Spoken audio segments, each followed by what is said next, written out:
That's one of your people, right?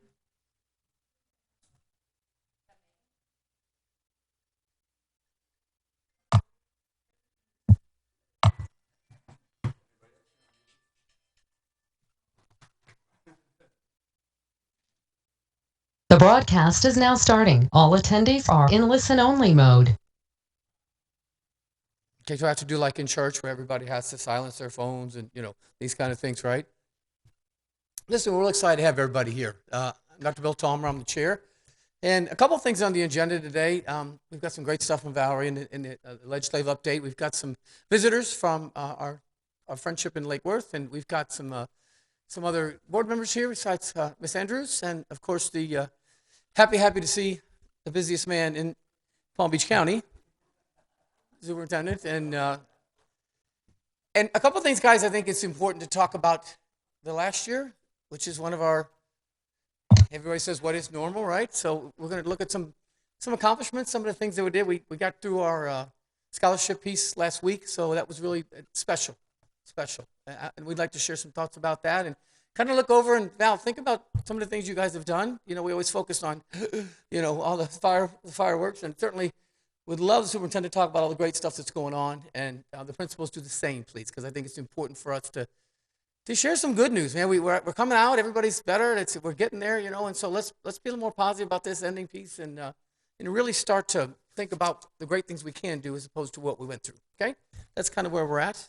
Okay, would you like to do roll call, please? Oh, I'm sorry. I'm so ready to go. I'm excited. Okay, I'm sorry. Pledge allegiance. I'm ready to go, man. This is it. I pledge allegiance to the flag of the United States of America and to the republic for which it Public, stands, which it stands, one one nation, nation, to God, indivisible, with visible, liberty and justice for all. system. That was the third time I've done this, Dad. That's why I missed that. Okay, roll call. Okay, Chairman Dr. Bill Tollimer, Present.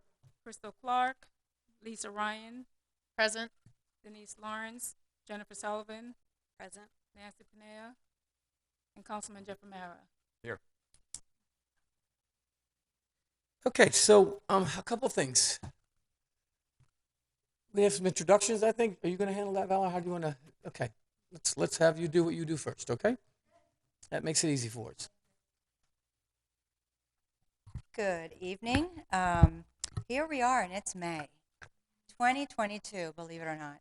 And so, again, my name is Valerie Haynes, and I am the regional superintendent.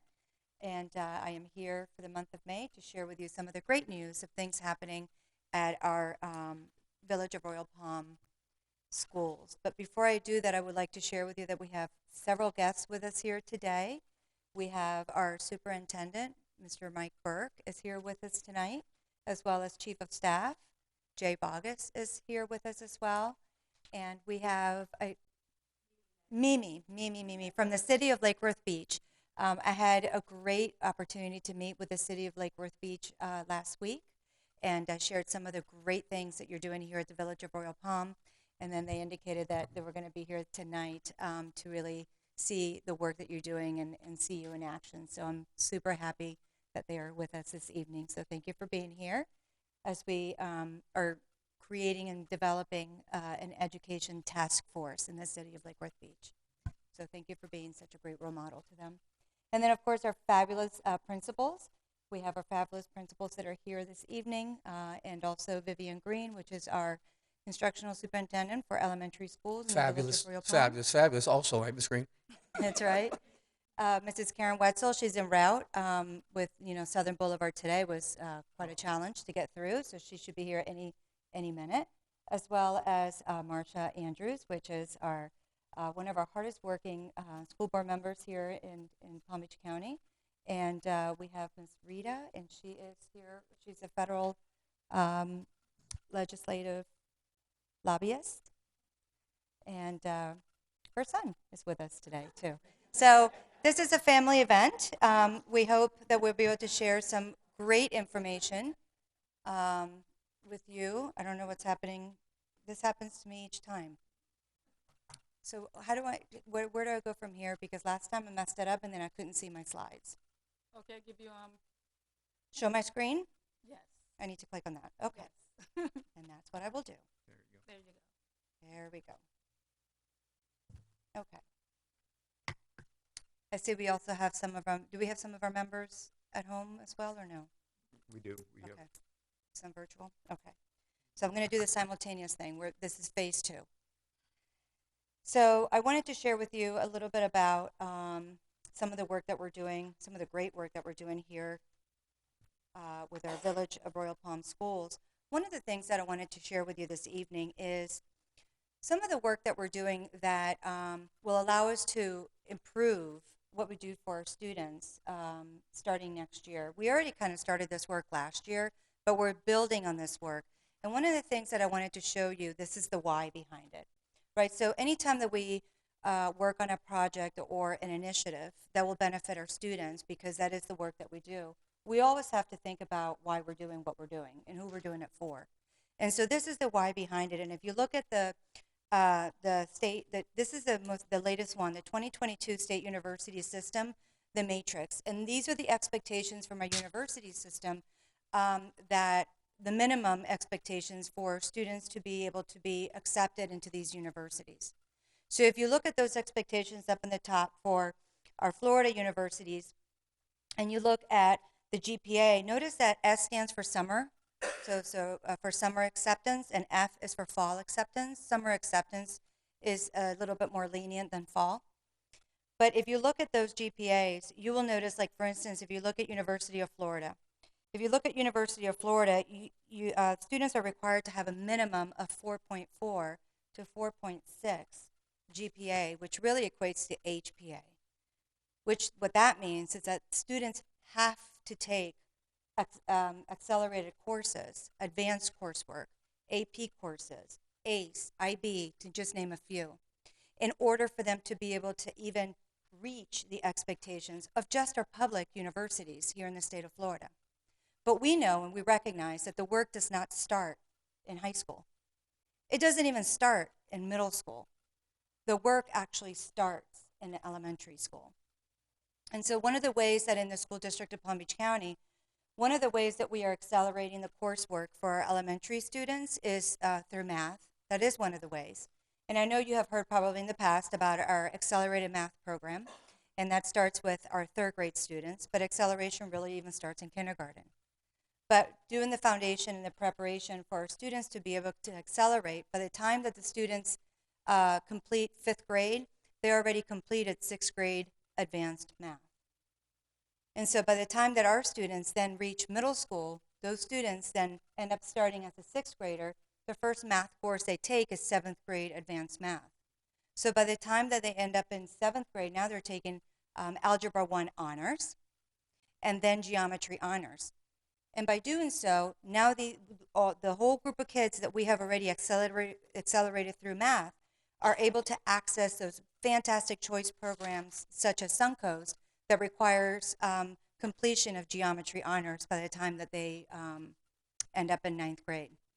So knowing that, I'm just showing you an example of math, and we really could do this across all subject areas. But knowing that through that acceleration, knowing that it starts in elementary school, we have determined that where we could do a much better job as a district, and it's pretty much what we do is it's almost an improvement model, right? So we look at areas in which we can improve and set up our students even better. We found that the matriculation in the transition between 5th grade and 6th grade is probably the gap that we really, really need to shine the light on and get that right. And so one of the ways that we did this, and I'm going to share with you that we've already done this work with your Village of Royal Palm Beach Elementary, Middle, Crestwood Middle, and Royal Palm Beach High School. Royal Palm Beach High School hosted our principals, all of our principals from the Village of Royal Palm Beach, and we actually talked about when we recommend students from 5th grade to 6th grade, who is actually vetting those recommendations are the principals of the schools. It's no longer being left to for our teachers to make those decisions, because sometimes, and it's just we don't know what we don't know, is that sometimes we believe that the students have to be able to do so much more than they need to in order to excel in 6th grade advanced. And so we're without, of course not doing this on purpose, but without accelerating our students, it really is causing for students not to be able to access those high school credit courses that they need to that are accelerated and very advanced. So we're getting this right this year. Last year we started some, but this year we've actually made it a system where we're following the same systematic approach district-wide. So all of our feeder patterns in all 4 regions, we are doing the same work in that the principals make the recommendations for students. Those recommendations are submitted through our student information system, which is what we use district-wide. And then those recommendations are then accessed by our middle school principals, and then they're looking at student by student. Our goal is to be able to accelerate or be able to offer students at least one advanced course in middle school. But one of the choices that our principals have as a recommendation is advanced with support. That is why we put all of our principals together to really have that open discussion as to what does that look like? What does that mean with support? How are the students excelling so much so at the elementary level, and what supports do we already provide? Especially in post-pandemic, right? So we're looking at, okay, wait a minute, we're trying to accelerate our kids, but then also, on the other hand, we're saying that our kids are behind. But the way we're looking at this is looking at it as a glass half full. If all of our students, by just the fact that we all went through a pandemic, if they're all behind or somewhat behind, why not cast the net wider and be able to offer more opportunities for our students and be able to provide them with the supports that they need to get there? Our district has invested a lot of this ESSER funds to provide additional supports to our schools. So if we have additional people, which is the best way that you provide supports to school, is through human capital. If we're able to provide those support systems to our students, why not provide those systems to our support systems to our students and accelerate them? So that is what our goal is. We met together. The middle school principal, Dr. Nance, is very well aware of what support is going to be needed at the Crestwood Middle School to be able to support students coming out of your elementary schools to be able to be successful. So the end result goes right back to the matrix. So the end result is that this will really allow for our students to be better prepared to be able to take the accelerated courses that are offered at Royal Palm Beach High School. So this is really exciting work that we again are expanding on this year. We did some of this last year, but not to the extent that we have this year, because this year we also included our high school in the conversation to see it from beginning to end.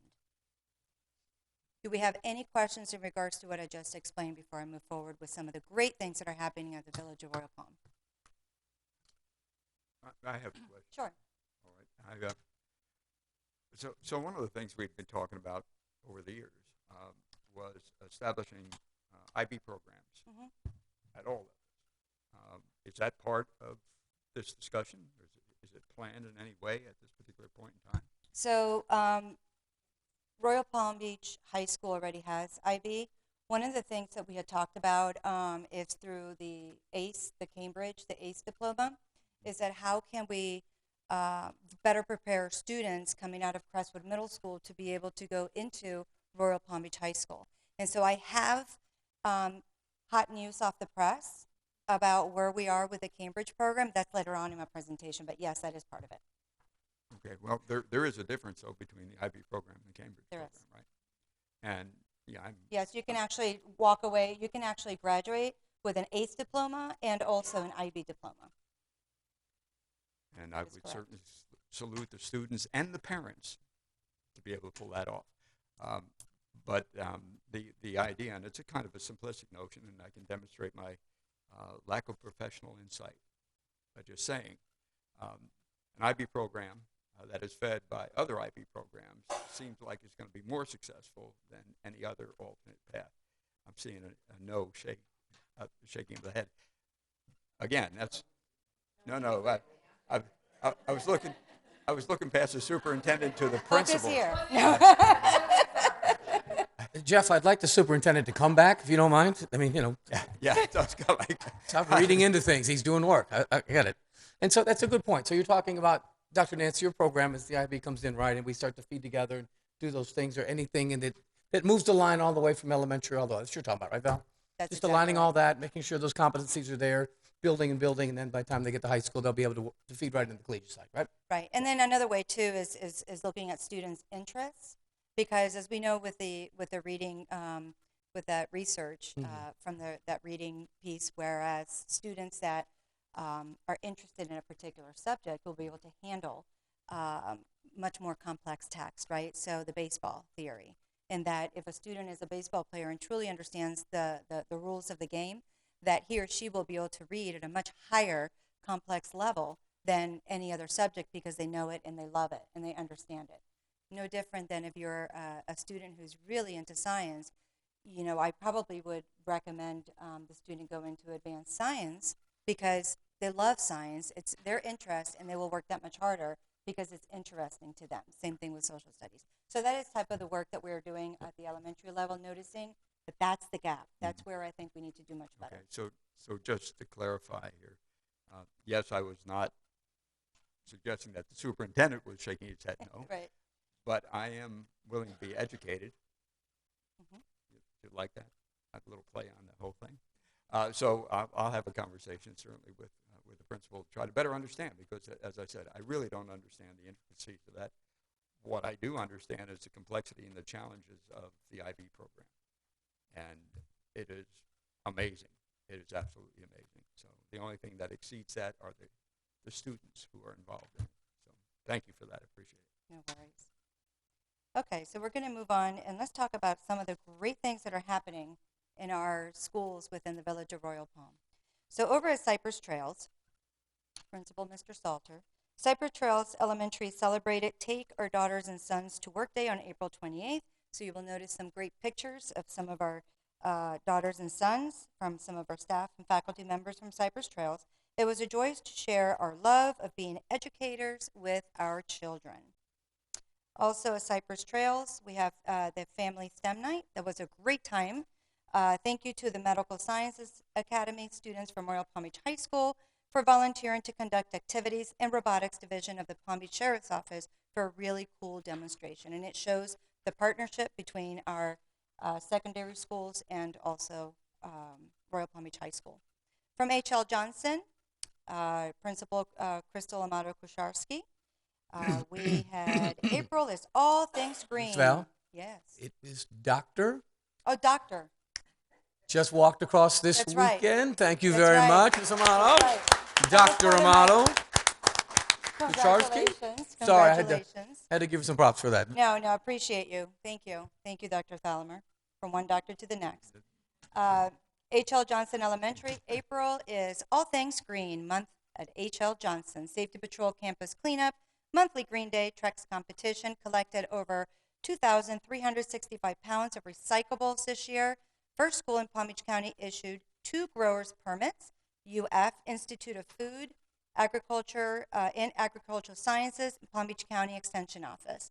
And also Family Garden Spring Clean Event, Earth Day activities, and also participated in the Royal Palm Beach Green Market and Bazaar. So I'm having trouble believing the green market. We never see the food come to our little meeting here. So maybe next year we would. Right? Thank you, ma'am. Love it. Also, Jaguar Fun rolling out the red carpet for the 5th grade 2022 dance. So as you can tell, we're little by little getting back to the new normal. And then on the left-hand side, if you could see the Jungle Book Kids, this is the musical, which is a grant that was written years ago, right? And it's an amazing experience. Actually, in my former school, we also actually shared the same musical, and it was just a great experience for the students as well for the parents and the faculty and staff.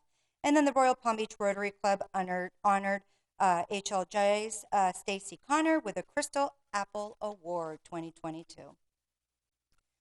From Royal Palm Beach Elementary School, Principal Getty, Royal Palm Beach Elementary Bobcats are celebrating Flamingo Days with special drawings for staff recognition and prizes each Friday through the end of the school year. This helps start everyone's Friday with lots of laughter and smiles. This is when we get to the end of this is my little sideline. When we get to like the 20 90th mile of a marathon, and you just got to make it those last few miles. So this is where the treats, typically are whipped out. Also, I think I skipped one. Our Bobcat Relay for Life team raised over $2,000 to help fund cancer research and treatments for those families battling cancer. So we're really excited and happy about that.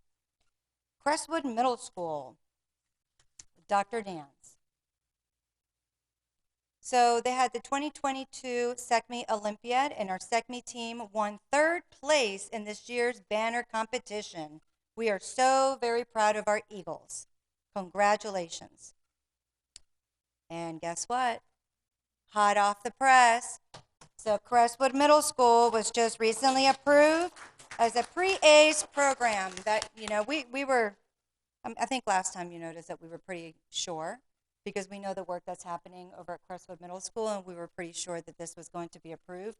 But this is fantastic, because what this does is it allows our students to be sure that they're absolutely prepared for Royal Palm Beach High School in the next step. So congratulations, and we look forward to growing our program. So with that said, we also want to thank you. We want to show you where we are. Last time I was here in April, I shared with you about the temporary school site. And as you can tell by the picture, it is fully under construction at this time, and it will be ready to open in August of this upcoming year. Again, we want to thank you for, just being, for sharing the land over at Crestwood Middle School to be able to house the temporary site this year with Melaleuca, and then this upcoming year for Melaleuca, and then the next year after that for Wimbrook Elementary. So thank you for. Can you help me, Val, with the communication cadence, how that's going to go out to the community during the summer for that? So right now we are in the midst of communicating all of this information, of course, with Melaleuca Elementary. We've already communicated the plan with you. The next step is through working with Dr. Nance as well to start sending out communication on their impact. And there shouldn't be a lot of impact, because we've been doing really hard work with our transportation department to make sure that the transportation for these students are prioritized, and so that we're hoping that 95% of our students, especially with the gas prices right now, the parents are really leaning on the transportation to be able to transport the students to and from school. So the traffic per se pattern at Crestwood Middle School should not be such a big impact, but we certainly will be working. The population who don't have children in the school system, who are traveling that way, how are we going to communicate to them? So I would love to be able to partner with you, especially with Mr. Amara, with our council, to see if perhaps we can put some information up on the Village of Royal Palm website in regards to what is happening over at Crestwood Middle School, and we will certainly work through that this summer to prepare. Let me for share a August. suggestion. There's 1,500 families over in Madison Green, usually who you see moving up and down. I think just a flyer, something, we'll be happy to help give that out, just to let them know Right. what's coming up, because it will be quite impactful. Look, I drive there, when people who have to wait one more minute lose their mind for some reason. I don't know where they're going, but it would just be nice to keep those who don't have children there communicating, so we make that whole piece around a little smarter about what's happening and be excited about it, right? We will also work with our communications department to perhaps share that information as well. We can do certain blasts. Yeah, just because I said we haven't heard a thing yet. I asked the board, I asked the master board, nobody's heard anything yet. So I just want to make sure we keep helping you to do that. Appreciate it. Mhm. Thank you for your input. And then the next piece is around Royal Palm Beach High School. Royal Palm Beach High School, International Thespian Society inductees and honors thespians to be included into the ITS. One has to put in about 100 hours of work in theater, either through performing, working in tech, costume design, or even playwriting. This year we had 6 students qualified to be inducted into the International Thespian Society. We also have 4 honors thespians that have gone well beyond the 100 hours. So there's a picture of the students that were inducted this year and the honor thespians, which are listed there. So congratulations, and look at some of these students with over 500 plus hours. That's a lot of hours. Also, Royal Palm Beach High School track, they are district champions. The big shout out. Those are all of our runners. So congratulations. Congratulations to all of our students that did so well. And then our DECA program in Atlanta, Royal Palm Beach High School, had 2 international competitor qualifiers compete, 3 qualifiers to compete for the school store, and 6 students participated in the Thrive Leadership Program. They were able to network with over 18,000 DECA members from all over the world and made memories to last for a lifetime. Also, a Special Olympics athlete. We have many amazing athletes at Royal Palm Beach High School. Please give a round of applause to Sean, who qualified to participate in the state games held in Orlando. Sean not only runs and swims, but he also is an expert at the long jump. So congratulations. So here's a little scholarship update. In addition to the wonderful scholarships that you presented to 10 of Village of Royal Palm Beach residents for our seniors graduating, and we appreciate for your generosity with the scholarships for the students.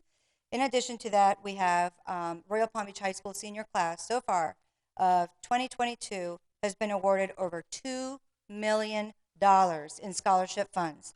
This number will increase even more once additional ACE diplomas are obtained. We are very, very proud of our Wildcats.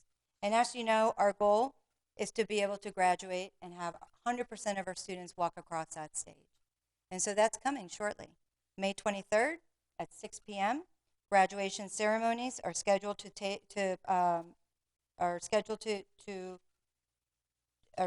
at South Florida Fairgrounds, but there is a disclaimer. They are scheduled to take place in person.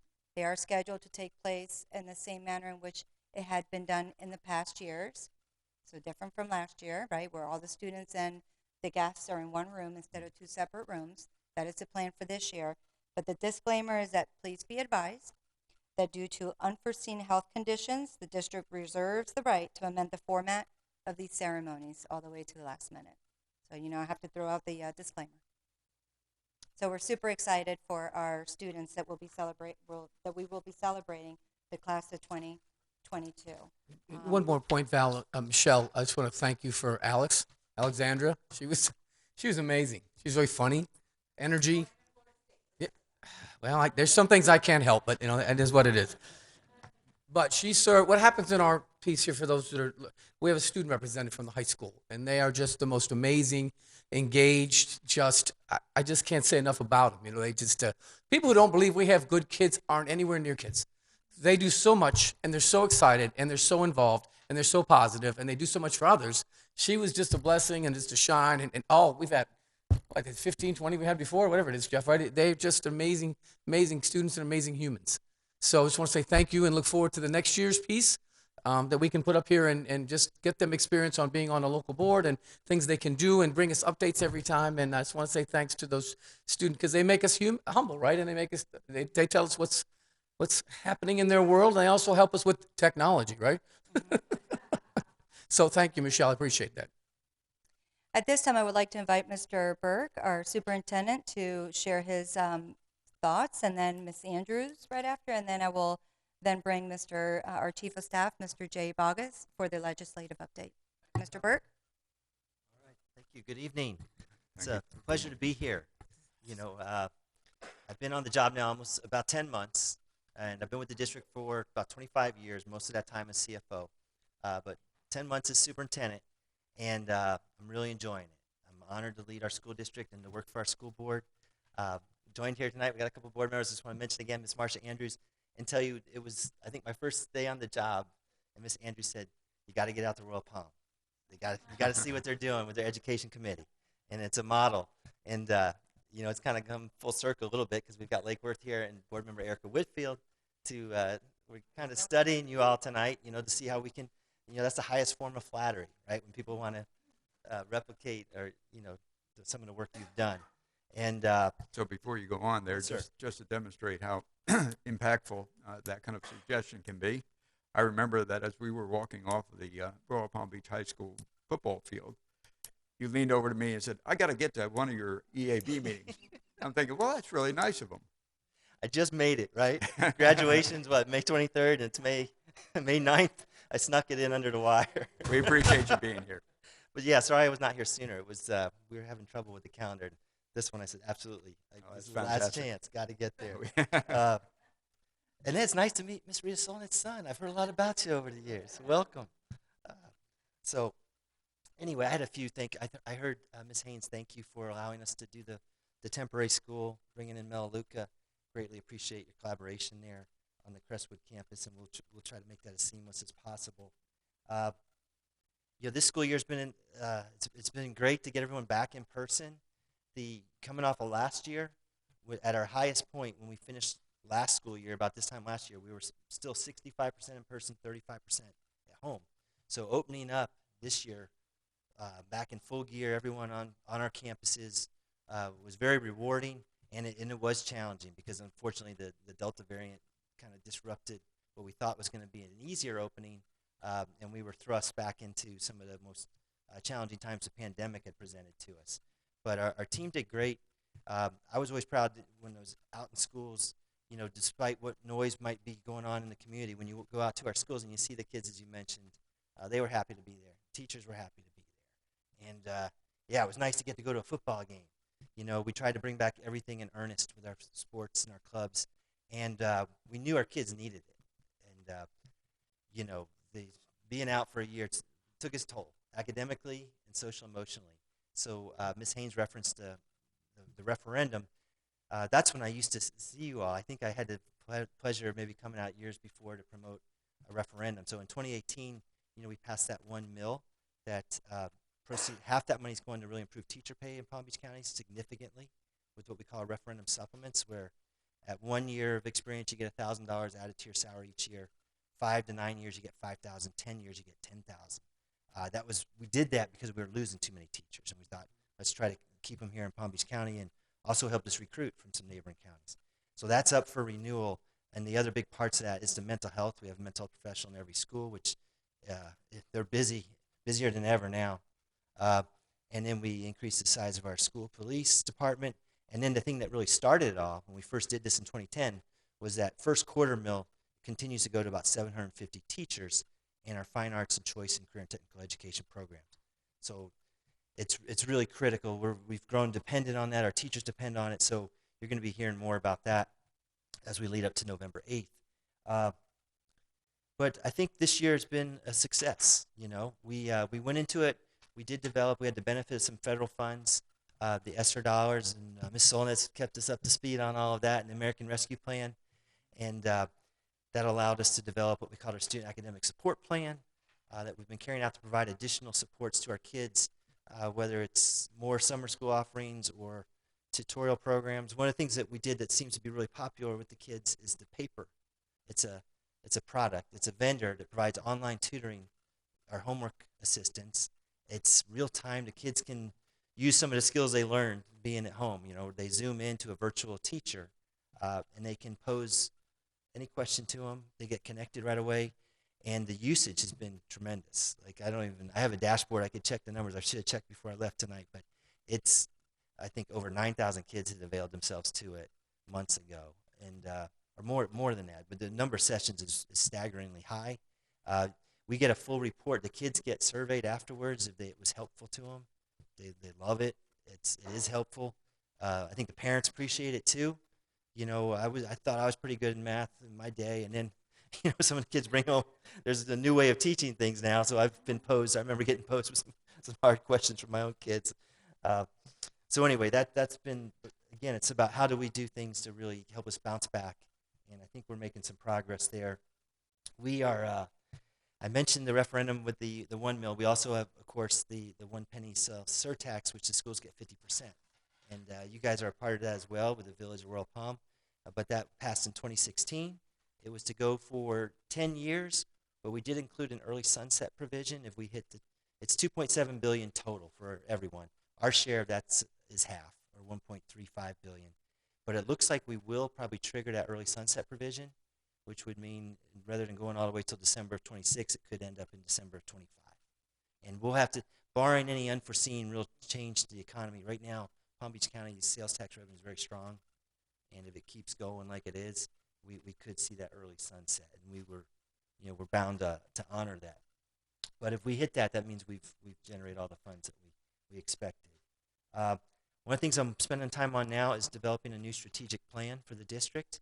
The last one went from 2016 to 2021, so we're due, and we need to get that in place. And so we've had 3 workshops with our school board to make sure we're on track. And the school board gave us a good head start on this because they had developed a new mission statement. And that mission statement is to educate, affirm, and inspire each student in an equity-embedded school system.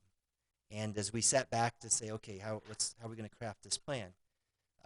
Those kind of 3 pillars, educate, affirm, and inspire, and I'm not sure they come in that order, but that's really what we're kind of building our whole strategic plan off of. And if you've heard me say this before, I apologize, but I really feel like the order of those words needs to be affirm. Affirm comes first, right? That's making sure the kids feel safe and welcome on our campuses. Their basic needs are met. I kind of equate it to Maslow's hierarchy of needs, that you've got to have like shelter before you can really worry about self-actualization, at the top of the pyramid. So affirm, and that aligns with a lot of things we've been doing with the mental health work, social emotional work. So that comes first, and then the inspire, I think, really comes second. We want kids to feel engaged and inspired about their education, that they get self-motivated to some extent, and then I think the education will may come a little bit easier. So we're going to make we do a lot of great stuff already. We've heard some of the things from Ms. Haynes here tonight, but I want to be a kind of a conscious effort to do more to inspire our students, and that could mean more program offerings like we heard about ACE. That could be more career academies. We do lead the state in career industry certifications, and we have over 330 choice programs, so there's a lot of great work that's been done, but I want to continue to build on that. And I want to get that plan kind of in place this summer, and hopefully that'll guide the district for the next 5 years. But again, I think the board kind of, through their mission statement, and they also have a vision statement, equity statement, all of that really gave us the building blocks, I think, for this plan. And now we're going to be working as a leadership team and working closely with our principals. And I heard you mention student voice. That's something that we have done in earnest. We talked about getting student voice. This time we really did. We went out. We had focus groups with kids.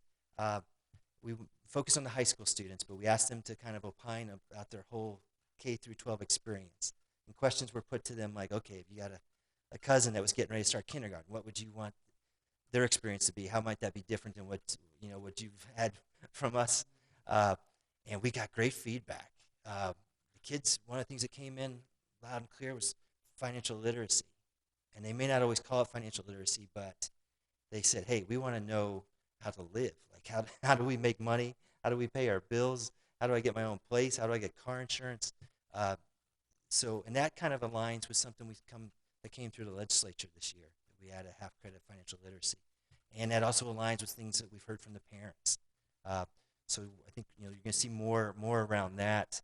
That's just one example, though. The students had, they had some tough questions. They said, I want to show me how the math you're making me learn now is going to help me in my job.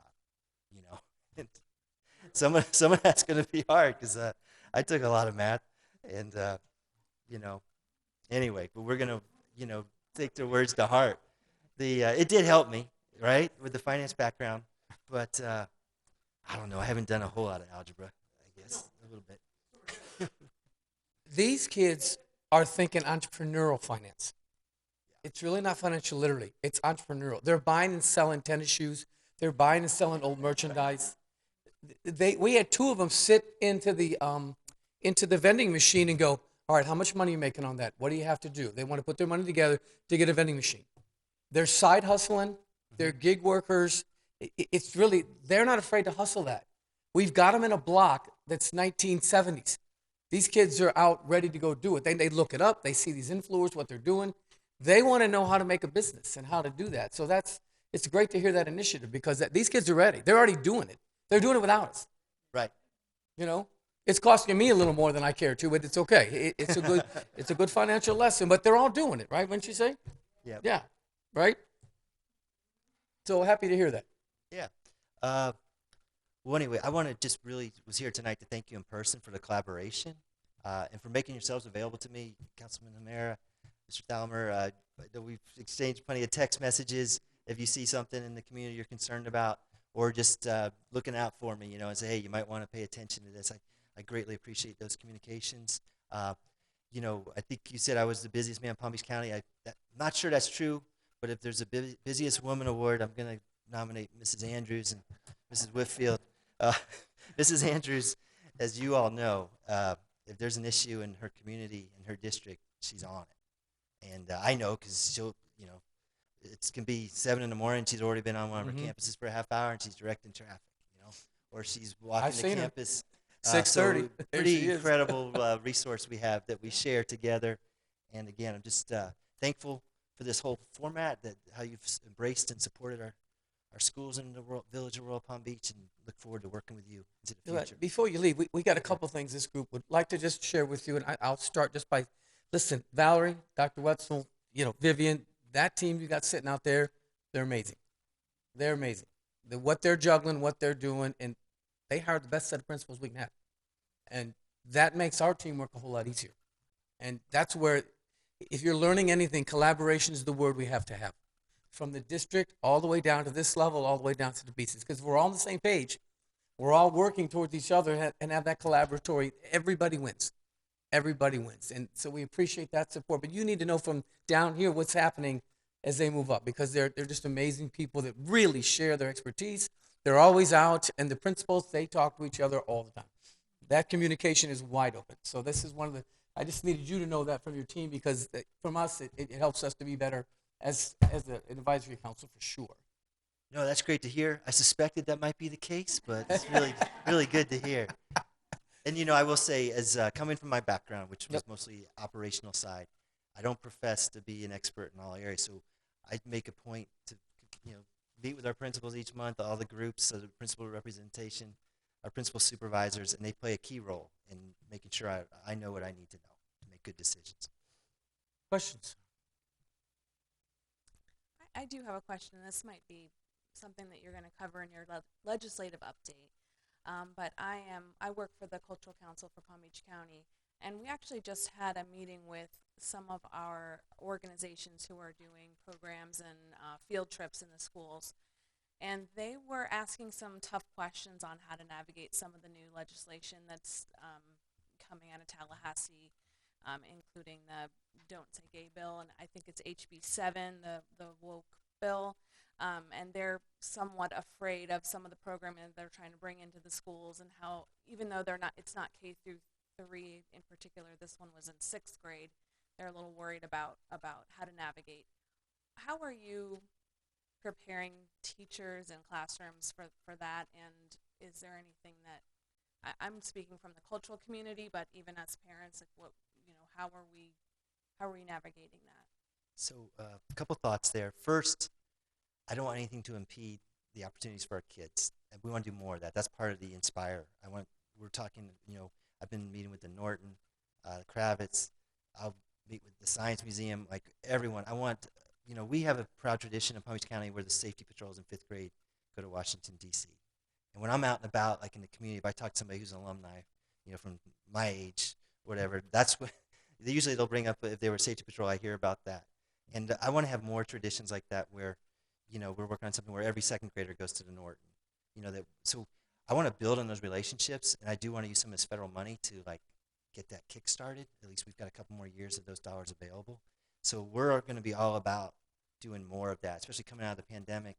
But we want it to be things that we can count on, that's part of my experience of being a student in Palm Beach County. I'm going to be exposed to the arts in this way, and that it's not left to, like, chance, that maybe you're just lucky enough your school's gung-ho, or you hit the right teacher that made it happen. So we're going to, the legislation gets a little trickier. So one of the challenges is they passed a law, it's effective July 1st, but the requirement for the Florida Department of Education to provide us guidance is not due until June 30th of 23. And so we've submitted a bunch of questions along with other districts. I went to a meeting with the superintendents around the state, and we had the Chancellor of Education come address us, and they said, look, we don't have any answers for you yet. We've got a team of lawyers working on this because we know whatever guidance we put out will be sued probably that day. So I don't expect a lot of guidance coming anytime soon. So we're kind of forced locally to figure this out. some of it was very specific about what's not allowed in grades K through 3 as it relates to gender identity and stuff. So we're looking through now to see if there's materials we feel like might be questionable, and we might have to maybe put those aside until we get more guidance, or we could figure out a review process. There's a whole new, with the books that are in our libraries, the statute requires a whole process where people can challenge the books. And then we're on a timeline to really to deal with it. And then they also have some due process rights. They can go to a special magistrate. But basically, I think we've got about 30 days to try to iron it out at our level. So we're still wading through that. But as far as like our community partners, I don't think there should be a lot of change. We've got the gender, identity in K through 3 we have to pay particular attention to. Then the stop woke, the more like CRT issues. We do not teach CRT in our schools, and are in the state, but of course it's got a lot of attention. I guess we'll have to wait through that. I could get some help though. One of the things I'd like to do is maybe have somebody help coordinate field trips at a district level, and then maybe that would be a good suggestion to like have them help with the guidance. If there's venues that are concerned about something, we help them evaluate it. But when you actually read the bills, it seems like it should be a limited amount of material, really, that we're talking about, because it has to be pretty explicit that it's not just anything related to slavery is not off the table. But if it's that there's, if we get into saying, hey, there's systems that are advantageous to white people to maintain power and all that stuff, then that's really more like when the legislation kicks in. So good question. I don't think I gave you a full answer yet, but to let you know we're working on it. And my request would be that send those groups our way, because we want to build on those relationships. We do not want to lose them. Thank you. This was in particular was a theater group who had some content that they were worried about, but I think I can offline with your team. Okay. We have a good relationship with the K through 12 arts liaison, so we can talk to them about potentially having them joining us for a Zoom call and trying to navigating that somewhat. Yep. I'll reach out when I get back to you. Okay. I appreciate it. Thank you. Good question, Jennifer. Thank you. Ms. Ryan? I'd like to touch base on the social emotional learning piece. I know that as the year has unfolded and we're resuming more and more back to normalcy, just longer term, and it's not so much a question, just maybe something just to put out there, just a long-term plan in place. I think as time is going on, we're seeing more and more of it, and I know that our students aren't learning when those roadblocks are in place. We have to address the roadblocks. So just longer term, what resources? I know we have psychologists in school, but I think there may need to be additional support in that respect. Okay. Well, that will be part of our 5-year plan, and as part of that plan, in each area we're going to establish indicators that we can measure, to see if we're hitting the mark or not. So there'll be measurements specific to that issue. And I do want to just let everyone know, and you may notice already, so if you do, I apologize, but we do have additional layers of support. So we do multi-tiered systems of support. The school-based staff are the first contact. But if we find kids that have more challenging circumstances, then we work with community partners that we've got contracts in place, and we make those connections, and get them more in-depth services. Thank And you. the numbers were, I will say, when we came back to the school year, the behavior was, especially with young kids that had never even been in a structured environment, we had to break some bad habits and stuff, but we had, I think we're seeing some of the discipline level off. Things are we're getting there. We're making some progress. Councilman Amir? No, I just want to add to the comments about the quality of the folks who are leading our schools here. I mean, one of the things that and I know not all of our principals live in Royal Palm Beach, but a lot of them do. We even have one that went to kindergarten in one of our schools, and that's an incredible thing because the connection is so powerful, and the insight into this community. The one thing that we continue to strive to do is to find ways to make sure that the Royal Palm Beach parents and students choose Royal Palm Beach schools. It's a two-edged sword when you offer choice Right. and choice programs, and it's been one of those difficult issues on a lot of levels, but even on a simple level, when we refer to, and I know it has a particular meaning, Royal Palm Beach as a community high school, and yet many of the kids don't wind up going there. We have similar issues in other places. And so whatever we can find to do to make our schools attractive so that they really are representative of this community in which they reside. And I think especially with so many of our principals and so many of our leaders actually living here and some even having been brought up here, that would be something that I think would make a huge difference. I agree, and that's, hopefully we start we get the mission right. We start, inspiring students. We'll also inspire some students to come back to our schools. We are, that's one of my goals also, is to see our enrollment bounce back and grow. We're still down about 6,000 kids from pre-pandemic levels. Part of that is the legislature has created a new choice beyond charter schools. We now have the family empowerment scholarships. Those are growing exponentially. But we have kids that went to home education or virtual school, and we want to make a compelling case for them to come back. And one of the great things about my job is I get to interview all the new principals, and so I had the pleasure of hiring Miss Michelle Fleming, and I had worked with her a little bit, so you've got a gem there. And all our principals are great. And I will say that's, we were struggling. I could use help hiring bus drivers, teachers, especially ESE teachers, custodians. We're hiring across the board. The area I feel like we're deepest at is our principals and assistant principals. And again, to our principal supervisors, you guys are helping train them. But I've been continuously impressed. When I get down to the top candidates, I feel usually comfortable with either one because they're so good. So at this point, I guess I've talked long enough. I'm going to turn it over to Mr. Oh, J. you're not done yet. Not done yet? Okay. No. I've been waiting 10 months to talk to you. Listen, just two things. First and foremost, we hired the right guy. We did. And I thank the board because you're doing it. It is an easy, Superintendent Burke, it's a job that, it's a corporation, right?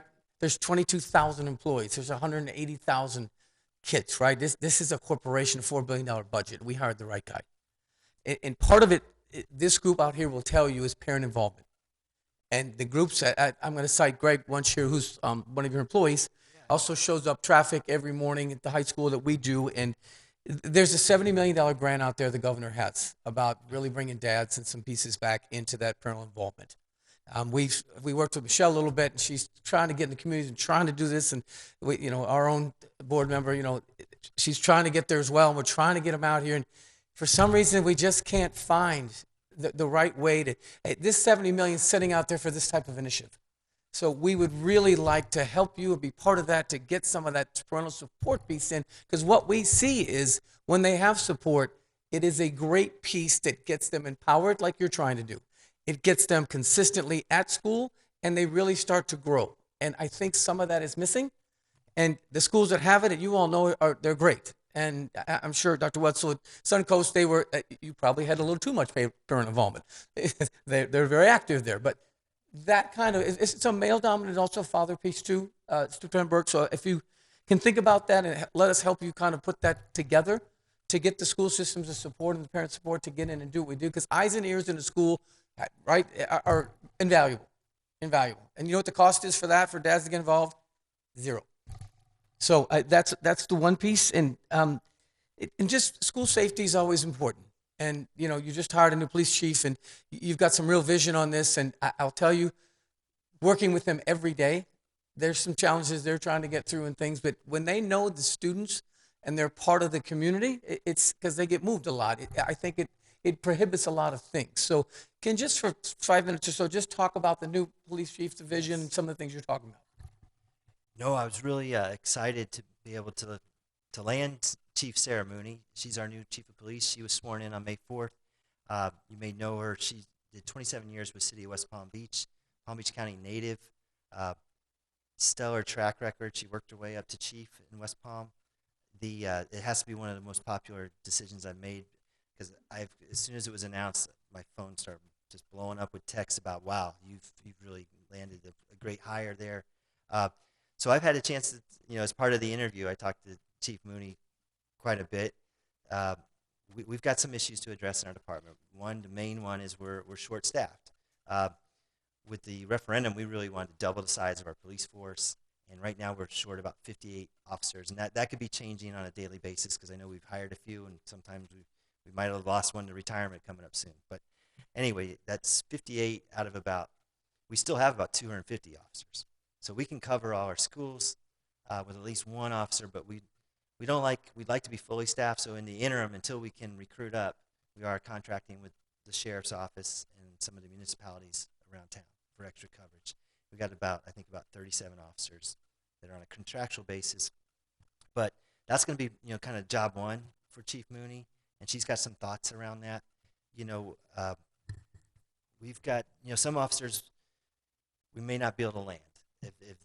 I've heard some are really they want to be with the sheriff and they want to if they want to be in the Marine unit or on the SWAT team or some of those specialty areas, and maybe they're younger in their career, they might be a little more gung-ho with the type of work they want to take on.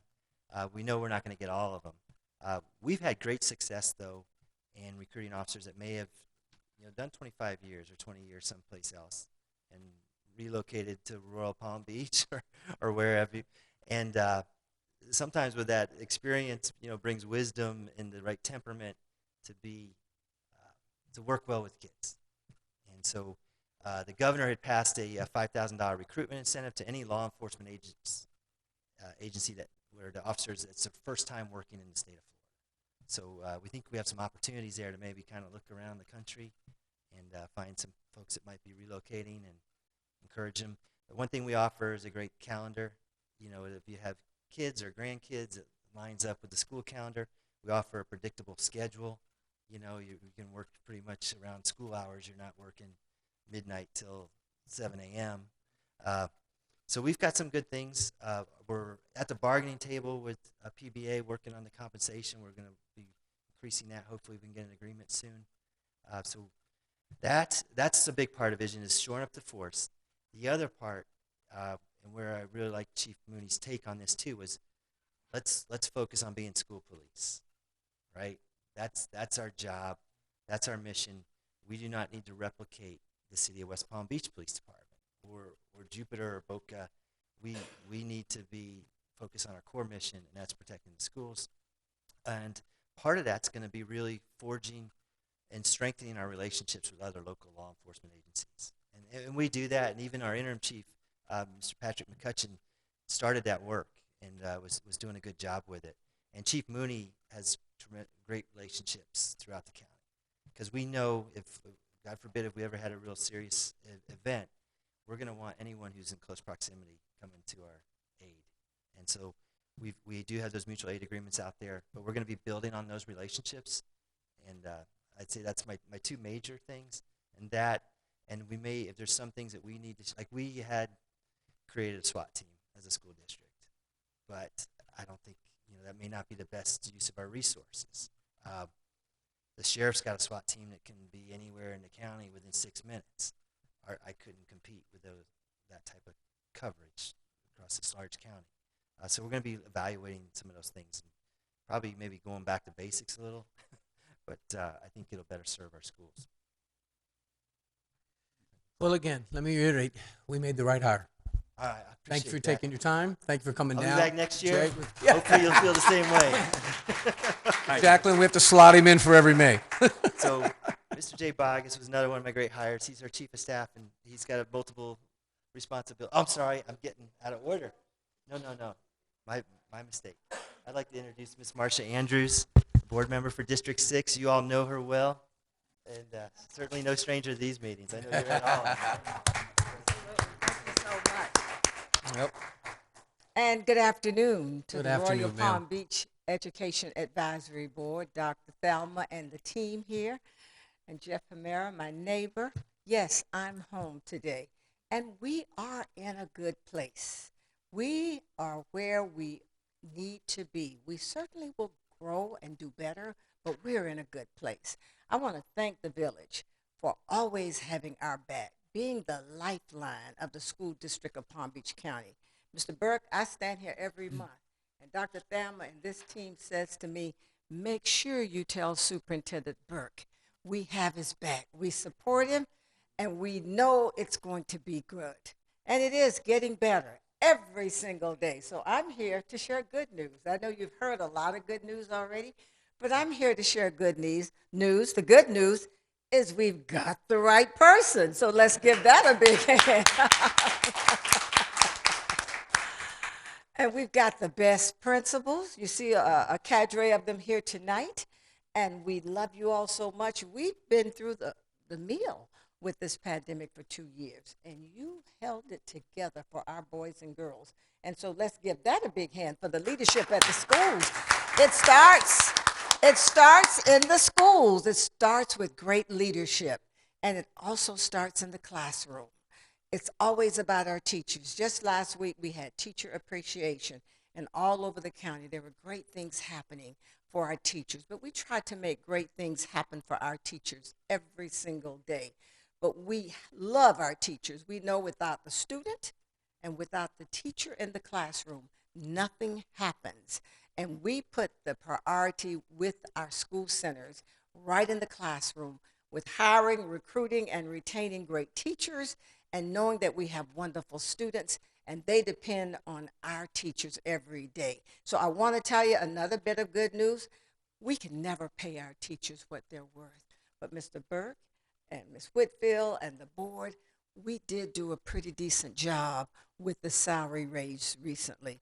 It did come back to us from the teachers union that they were pleased. They felt that we were fair and that we respected their work, and the salary increase that they received, we did get some shout outs of good job. And we told them, well, yes, it's the best we can do right now, but we're always aiming to do better. We can never pay our teachers what they truly deserve, but we must respect them, we must honor them, and we must serve them to make sure that they have everything in place so that they can be their best in the classroom. And you heard tonight about the region office. I work with them all the time.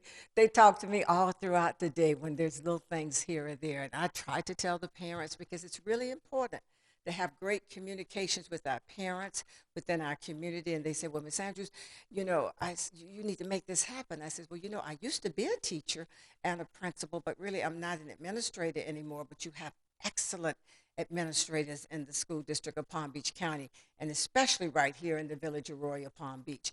And I get on the phone and I call them, and we resolve things just like that when people are talking to one another. But if they're talking to Facebook or if they're talking to TikTok and all these other things out there, we can't relate to that. We want them to talk to us. We want them to talk to the Village of Royal Palm Beach Education Advisory Board. Tell you the things that they see that we can do better. We want to listen. Jeff calls me, Mr. Hamera.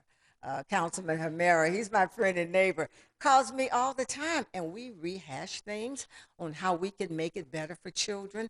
So it is all about collaboration and communication. You've said that tonight, Dr. Thelma, many times, that we must collaborate together. And when I look back and I see the team sitting out here, and I think about the parents who are looking at this on television tonight and looking at our meetings, we need you, parents. We need you to talk to us and tell us what you like and what you don't like.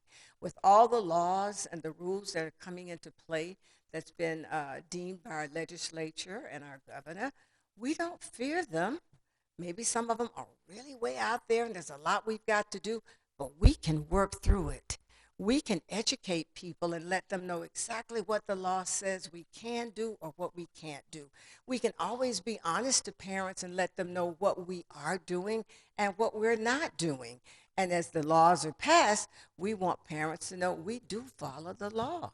I hear people say, well, you had the mask mandate, but that was back before there was a law in place. When the mandate came to us with the pandemic being the way it was, almost 2 years ago, we have 1 million people dead in the United States right now. We took the advice of our healthcare professionals, our health sciences. We looked at the data and we decided we had to keep children safe. We had to keep our employees safe. So we did what we had to do. But when the law changed to say everybody's optional, well, we're praying that everyone can stay optional. We'll follow the law. We don't want anyone to get sick. We don't want anybody to die. And as a school board, it's our job, especially at the local level, to make sure our children, our employees, and our communities are safe.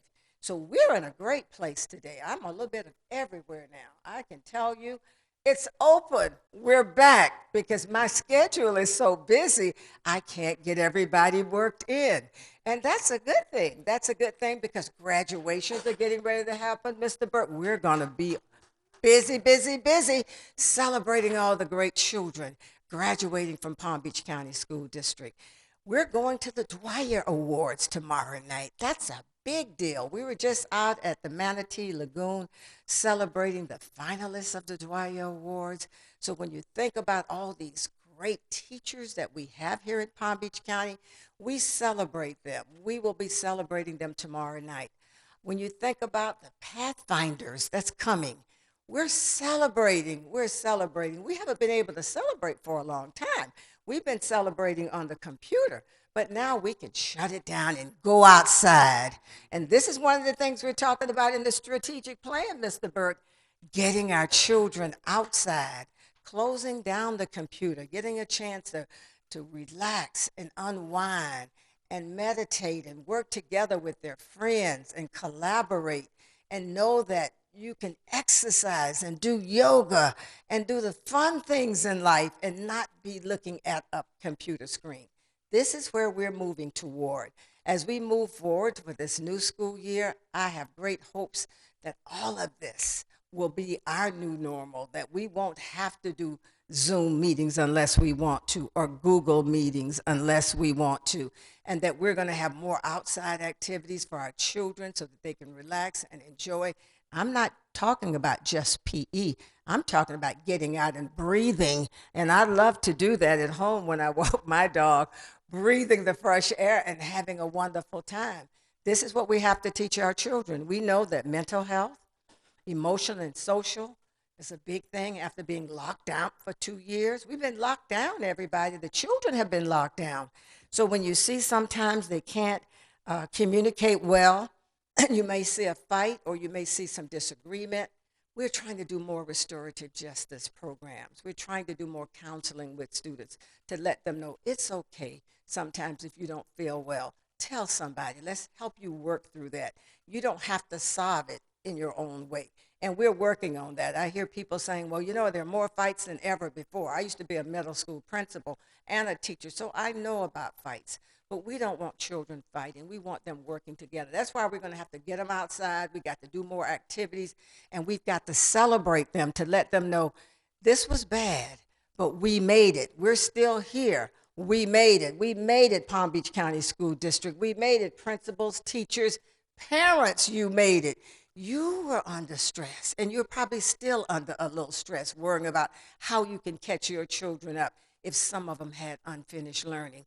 We are working on that. We are working on tutorials for them, summer programs, enrichment activities to bring them up. When we look at our numbers, we are doing better. It was interesting when we took our diagnostics. We're doing better than we thought we were going to be doing. I say, see, it's coming, and we have to give it time. So when you hear the negative out there, I want you, and I tell the children, I was over at a school just the other day with our LGBTQ plus children, and they're worried and they're scared about the law that you're going to hear Mrs. Solnet talk about. I tell them, don't worry about that. That law does not know you. I know you as your as your school board member. Your principal in this room with us as we were at a GSA meeting knows you. The GSA sponsor knows you. Your school knows you. We're going to take care of all of our children. And even though there are things out there about CRT, we don't do that. We've never done that here in Palm Beach County or in the state of Florida. When you hear people talking about the books, our books are pretty good. If there's a book that's not good, there's a process. There's always been a process in place to remove the book. And now that we have the law, guess what? We have put together a process, a policy, and a procedure to show us how to get to any book that may be of a discouragement to a parent. And we invite parents to come to school. When I was a principal and a teacher, I loved it when a parent came to school. I want them to come and tell me the great things I'm doing or the things I'm not doing, because it makes me want to do better. So I think we're on a great day. We picked the right guy, Mr. Burke, and we are happy here for Lake Worth to be here. Ms. Whitfield, we are doing it as school board members, and I want to tell you, we couldn't do it without our community. And thank you, Royal Palm Beach Education Advisory Board. You're awesome, you're beautiful, and I'm happy I live in your village. Questions? As always, Ms. Andrews, questions. Jennifer? Thank you. So a couple things, and I'll turn it to Jeff for a second. We're blessed to have a board that cares. Yes. Been a lot of places, 14 different school districts, I can tell you. Doesn't always work that way. Second thing is, as we talked about before, it's about communication. Yes. But when the vision's out there, don't be afraid to share it down here so we can share it concentrically out. Back in the day, the Southern Baptist preachers had, vision casting. Vision casting is the vision goes out, and then the members carry it out concentrically to the community. So we're part of that casting out piece. So please make sure that you share those pieces so we can, I don't have to defend because I know what you guys do. We don't have to do that here. We just need to celebrate and push it out for you so they know and understand instead of not understanding and not spending the time to understand. So if you could share that with us, Ms. Andrews, that'd be fabulous for us. Absolutely. And I want to tell you, we have a system in here that's been in place for many years. And for Lake Worth, who's here tonight, we know how to communicate and collaborate. We know it's something about being in this village, and I've been here with you all for 12 years as your board member, that anything that happens that we may need to collaborate, communicate, to fix, we don't leave it just to the high school principal or the elementary or middle school principal or the region office. We put our heads together. I call you. I see you out there with the dads early in the morning. I meet Mr. Hamera out by the clubhouse or wherever we need to go, or get on the phone and do a call. We get together and talk about it. We're not trying to hide because we all have problems. Nobody's perfect. And our children are growing, so we expect for them to make mistakes sometimes. And once they make a mistake, we have to help them get through that mistake and help them get to the next level. And those that may not be making many mistakes, we pride them on helping those who are making mistakes so that they can do better. But we do this collaboration. This is one thing I love about our superintendent. He meets with me. He calls me. I talk to him a lot during the week. I'm just thrilled that he's on my phone and on my line and saying, hey, Miss Andrews, I'm here. Do you need me? What can I do for you today? And I says, wow, you can do a lot for me today. Let me see what I can think of. And I start thinking of a whole lot of things for him to do for me today. And he does it for me. You haven't learned yet, Superintendent Burke? You're still on that learning curve? He goes with me everywhere I want him to go. And so I love all of that because people do want to see their superintendent. They want to see their school board member, and they want to see their principals and their teachers, and they want to be invited in their school. And parents want that. So when I see them on the website stuff, I says, well, I haven't met you yet. How can we get together? And we've been meeting in a lot of strange places with parents who've had issues. And I said, I'll meet you at the bus stop. What can I do for you? I can meet you at Panera. We'll meet and we'll talk about it because we have more in common than we have differences. And people don't recognize that until you can just sit down and break bread together and say, hello, my name is Marcia Andrews. I am your school board member. I work for you, parents. I work for you, Educational Advisory Board from the village of Royal Palm Beach. I work for all of you here, the school district of Palm Beach County, because you elected me. You elected Ms. Whitfield over there. We work for the children of Palm Beach County. And when we hear about the laws that are out there, we respect the governor, but we know that we have to take care of each and every one of our children here in Palm Beach County, regardless of whatever somebody's saying out there in a public arena and a political arena. My goal, as long as I'm your board member, is to make sure that all children, all teachers, our community is safe, and we take care of everybody. Councilman, like to add anything? So just to pick up on the comment about communications and keeping us informed and advised, and that's one of the unwritten responsibilities of each one of the members of this Education Advisory Board, is based upon these meetings, based upon their liaison responsibilities with the schools, which we have fallen off of during the pandemic. We bring it back. That firsthand insight, firsthand knowledge allows them to engage with other members of this community and correct misinformation that's out there. And that connects with the comment that I made before about choice. If people are making choices based upon incorrect information, one of the things we can do is, when we hear it, is provide the correct information, as long as we are kept well informed. And so this is one mechanism. Your phone is another for me. And I do appreciate that. I really do. I value it. And it does allow me to engage with folks who have been misinformed. And that will change things. It will absolutely change things. So thank you very much for And I want to throw this in with Mr. Hamera, because when we had the accident, the tragic incident over at Crestwood, and we had to change all those bus stops, and I needed to find someone in one of the gated communities to help me find a place for our children to stand and not be on the highway of Crestwood.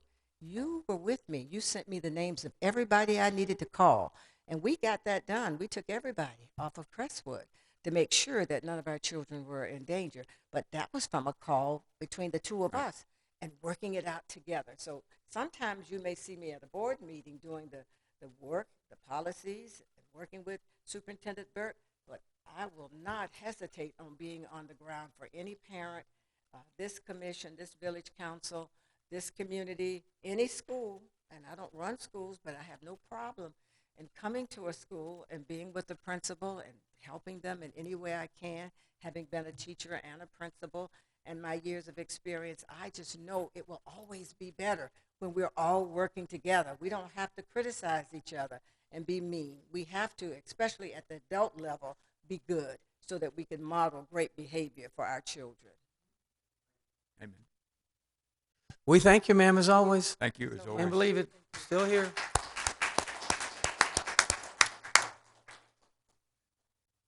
All right, here comes our legislative team.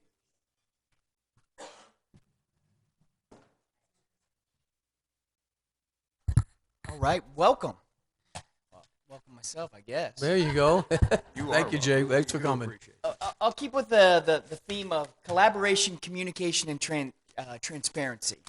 Only to say that if you've checked our website in the last 30 minutes, it was down, the school district website. So I'm letting you know that. IT team's working to get that back up. So there it is. There's your communication and collaboration right there. I'm looking to pull our deck up. So our members online here, give us 1 second.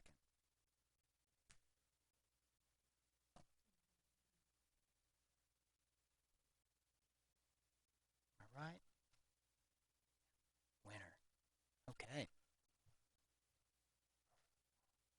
We seeing that? Awesome. Well, hello, my name is Jay Boggs. I'm the Chief of Staff for our school district, working with Superintendent Burke and this incredible team that has had a really awesome outcry of all the great work going on in Palm Beach County. I have Miss Rita Solnett, our federal lobbyist. We had Ron LaFace and Megan Fay from Capital City Consulting that were going to join us electronically today. They were not able to join. But I do think between myself and Ms. Solnett, we'll be able to work through our end of session report for you all today. Before we go right to the end of session, we got to start with the beginning of it. And I can tell you this, the school board was very prudent in working with us as team members and leaders to really talk about what their priorities were. Everything from, in building our legislative platform, it really revolved around a handful of themes and topics. One being local control. The ideas that we learned in COVID, we all want to be able to make local decisions about what that meant for our students' learning. Ideas around mental health and taking on the crisis of the pandemic and how those supports needed to be funded by the state and not necessarily here at the local level. Legislating impact our school board members and the impact of how school boards run. That was very, very important to us here locally and also for others throughout the state. Distance learning and what that meant. You know, when we started these conversations in September, October, November, that was still a very critical piece and still continues to be. Whether that was in person or not in person due to health pandemic, that's still implications around hurricane or any other type of natural disaster. Those were ideas that our school board put as part of our platform. Teachers being held harmless. It's difficult getting our teachers to stay, and they're leaving the profession. So our school board want to make sure that there was no barriers put upon our teachers beyond and making sure that they had the ability to stay in our classrooms and really giving them a salary, wage, or schedule that would want them to stay or make them want to stay. And lastly, 2 appropriations. One that Ms. Andrews has worked very, very hard for and diligently, and that's for West Tech. And that appropriation was, the ask was nearly $397,000. I just got confirmation from Ms. Rita Solnat, who was on a few calls earlier today, that that is trending very positively. So that's a great thing. And the other one was for Historic Roosevelt in West Palm Beach, and really looking about $49,000. The update on that one, not as glowing, but I'm going to continue to work, and that was for an oral history piece. So when we put that platform together, that's what we took to Tallahassee to really work towards. I can tell you, session started January 11th and ended March 11th, and I can tell you myself and Superintendent Burke were there to open up not only Palm Beach County Days, but the first day of session. And one of the key pieces out of all of those themes really came back to our employees, the interactions within our classrooms, and ultimately the folks that lead and serve our students. And for us, it was putting our priority around our lowest paid employees, our school food service workers, our bus drivers, anyone less than $15 an hour. We were really pushing that idea that you can't run a system of schools without those types of critical employees. So a few of the highlights and overviews. As of right now, you're looking at a $1.7 billion infusion to FEFP. Translates to about $214 per student. Let's not get too excited though. The idea around that is a lot of that money that we're going to see as part of increase is actually part of what statutory obligations we now have. I'll give you an example. $400 million of that is to that lowest paid employees. That's a great thing, moving our lowest paid to the $15 mark, but that's also part of the $1.7 billion that's now part of our allocation. I'd be remiss if I didn't say this as part, as we're entering into what the renewal and continuation of a tax referendum looks like. The state of Florida funds public education at 45th in the United States. So we've got a lot of room to cover, and that state funding isn't enough to do and have the world-class education that we have right here in Palm Beach County. So I know Mr. Burke always points that out, and I want to make sure that we said it here today. Some other budget highlights. When we're looking at the school recognition, you might have seen this in the newspaper or the media outlet, where $200 million has been set aside for recognition funds. And this really used to be an award for having A-rated schools and to reward great teaching in our classrooms. It's kind of shifted, or the intent here is to reward good behavior. And what that means is the implementing bill excludes school districts that implemented a mask mandate in defiance of the DOH emergency rule. And from this pot of funding, even schools that met the criteria would not be eligible. What I can say to you is that we've been in contact with the governor's office, and we're continuing to work with him and his office to really talk about the impact that it would have, not only to Palm Beach County schools, but the 11 others that are in this same type of scenario. In addition, we have a little time to work towards that because it's based off of the school grades that are given. School grades don't come out until August or September, so there's a little bit more time to work with the governor and say, hey, understand the scenario we were faced with and what that meant to our local community and the decisions, as Ms. Andrews stated, the reasons why we made that decision that we were never out of compliance with the law. So, Jay, real quick, so that doesn't come to us, what happens? Where's the fill for that? We just don't get it? Correct. We would not receive it. Right. Yep. The education conforming bill. Not every year do we have an education conforming bill. This year we did. And I can say as part of that opening line of what our legislative priorities were, or the platform built, this is one that did fall in line with our school board and some of our initiatives. I'll give you a few examples. We were really asking for a little flexibility on reading endorsement. That is certainly a great expectation of our teachers, but there is a time commitment. And there's a variety of things that they have to go through over a 3-year period. What we were asking is that teachers didn't, if you didn't get that done in the 3 years, please don't pull my teacher from a classroom. Give them an extension, give them another way, give them another path. And that's essentially what they've done. The idea that they've created a micro-credentialing where it doesn't have to be the entire endorsement, it's going to be pieces of this endorsement that are going to impact our students and learners, and the ability to then be able to have reading endorsement as a long-term goal with short-term outcomes. The last piece as part of this conforming bill were expansion to choice transportation. Gives us, again, a little bit more flexibility around what that means and how we're transporting students. But at times, it doesn't mean that it's most practical to send a 60-passenger bus every single place. So this gives us a little bit more flexibility on how we choose to do transportation and the impact of that. Here we start to roll into some things that I know are probably burning questions for you as a board. We'll start with Senate Bill 1048, and you'll see that this is around student assessment and state assessments. This was presented by Senator Diaz, who, if you haven't seen the news release, he's our now Commissioner of Education. Manny Diaz was a House and State Senator from Hialeah and is now serving as Commissioner of Education. But the idea behind what this change brings is that 3 things. One, it eliminates the Florida standards assessment. It brings progress monitoring as a 3-pronged piece throughout our school year, and a 1-year transition as part of that, so they're going to hold us harmless moving forward for the next school year. I got to start by saying on 1048, over the last decade, we've had sweeping change around standards and assessments. If you can remember back to, we had FCAT probably 8-10 years ago. We had then to Common Core to FSA, FSA to Florida Best Standards. So, I mean, we've rolled this multiple times over the last 10 years. What I am saying to you is that our leaders in this room, Val Haynes, Karen Wetzel, Vivian Green, and our principals do an excellent job. A best practice in public education is progress monitoring. That's what we do. And even after COVID, we did baseline data to make sure, hey, where are our kids coming back at?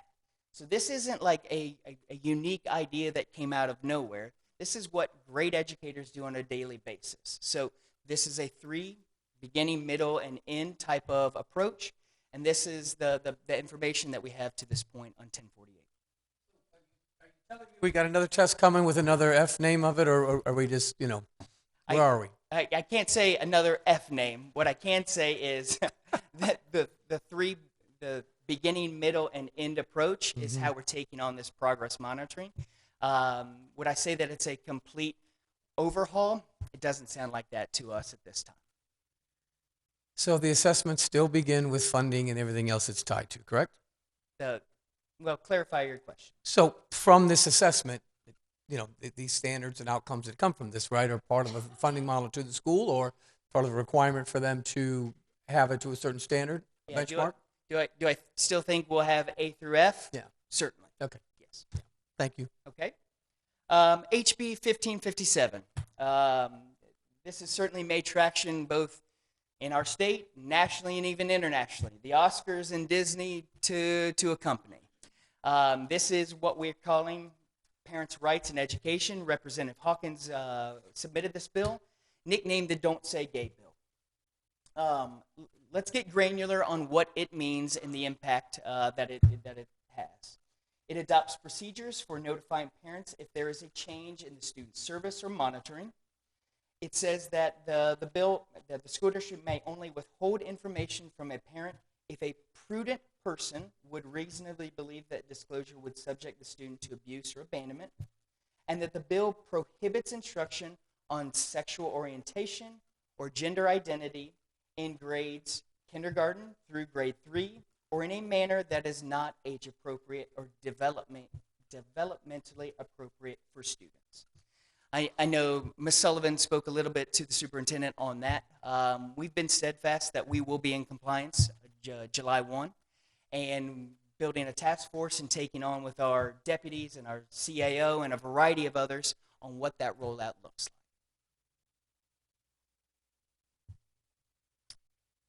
Ms. Solnit, at any time, interject. Please do.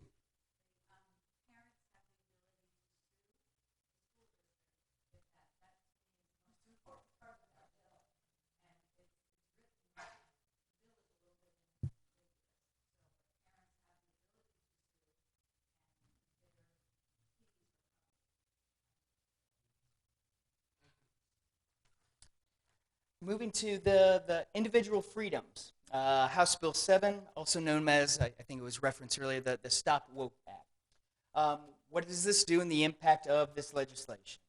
So the intent is to protect individual freedoms and prevent discrimination.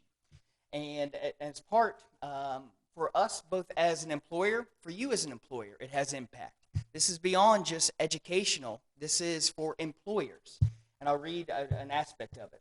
The bill specifies that subjecting any individual as a condition of employment, membership, licensure, list goes on, and that to believe certain specified divisive concepts constitutes unlawful discrimination. So again, the educational impact of this is the alignment of all materials and professional development.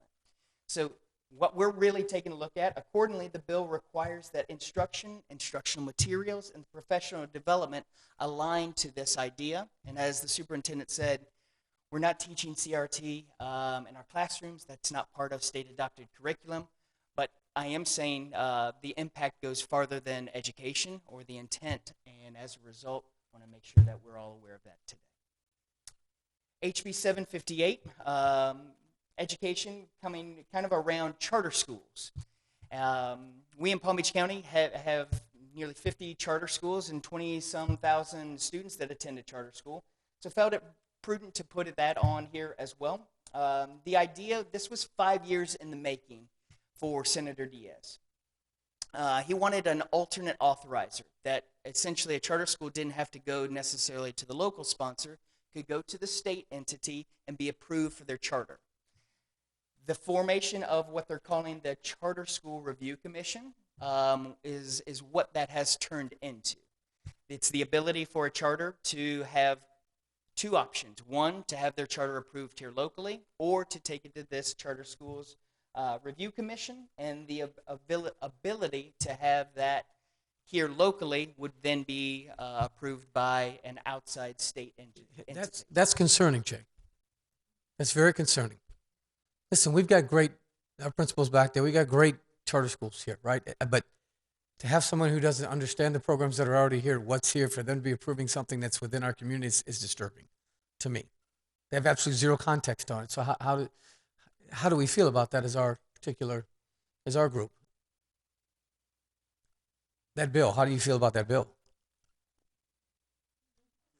I don't know, Jay, I'll go out on a limb here. We don't like it. Yeah. We were opposed to this. Yeah. Because it takes, like you said, it takes us out of the decision process. Yeah. And we're still left with the responsibility to oversee the charter school. Mm-hmm. So if the commission is more lax in their approvals, we have had unfortunately, some bad actors in this space. For sure. And we've dealt with those. And now, we do have some good charter schools. And we're trying to build that relationship. We are partnered on the referendum right now by law. So we want to work together to meet the needs of the kids. But yeah, we were opposed to this legislation. Anything we can do to help in that process, right? It's done. I think it's already done. Yeah. Senator Diaz is now Commissioner of Education Diaz. Yeah. So I don't think it's going anywhere. Can you come up here? Why aren't you coming?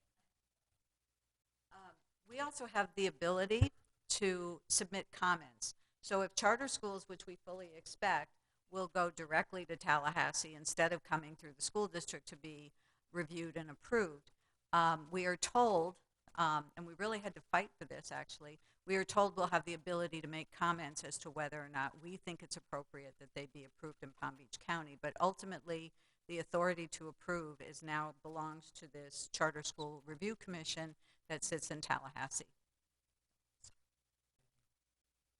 I don't like it. Thank you. Yes, sir. Um, House Bill 1467. Here's one when we opened up with our platform, we knew that this was going to really be something to keep our eye on. And there was a back and forth that really took place in the legislature this term. The idea and where they landed was it establishes 12-year term limits for school board members, but it was really in lieu, kind of that back and forth that I was describing, in changes or elimination of school board member salaries. I can tell you, I don't think that this conversation is over, meaning this. It's going to continue into next session around partisan races, and even ideas are back around the salary, bringing it down to a legislator's payment structure, 29-9 kind of concept. So I don't think that this one's done, but that's where we're at as of today. Another HB 225 that is impactful, just highlighting charter school charters by Hawkins, kind of put together and clarified some practices that were throughout our state, but not necessarily statute, and specific to time and clarification on dates. You'll see that throughout some of the highlights, but 10 days for a denial, 90 days prior to the closure. These were really a one-off county scenario that turned into law, but it was something that codified even best practices between a sponsor and a charter, and then allowed that communication, as I've heard tonight, to continue on what that all looked like for their county. House Bill 235. This is one that I will say, restraint on students with disabilities. It revises requirements relating to the use of mechanical or physical restraint. Here's how we've really taken it. The district role and responsibilities is now clarified with HB 235. I think that's helpful to our leaders. It's helpful to our school principals and our teams. It really allows our crisis response team to approach that team-making decision concept, and really, again, puts all of that language into HB 235. HB 899 goes into some of the mental health pieces. I'll make a quick statement around House Rep Hunchofsky. She was a former mayor of Parkland. So the interesting part is she helped to put some of this MSD legislation into effect. Firm believer in what that needs to be for the safety and security of our kids.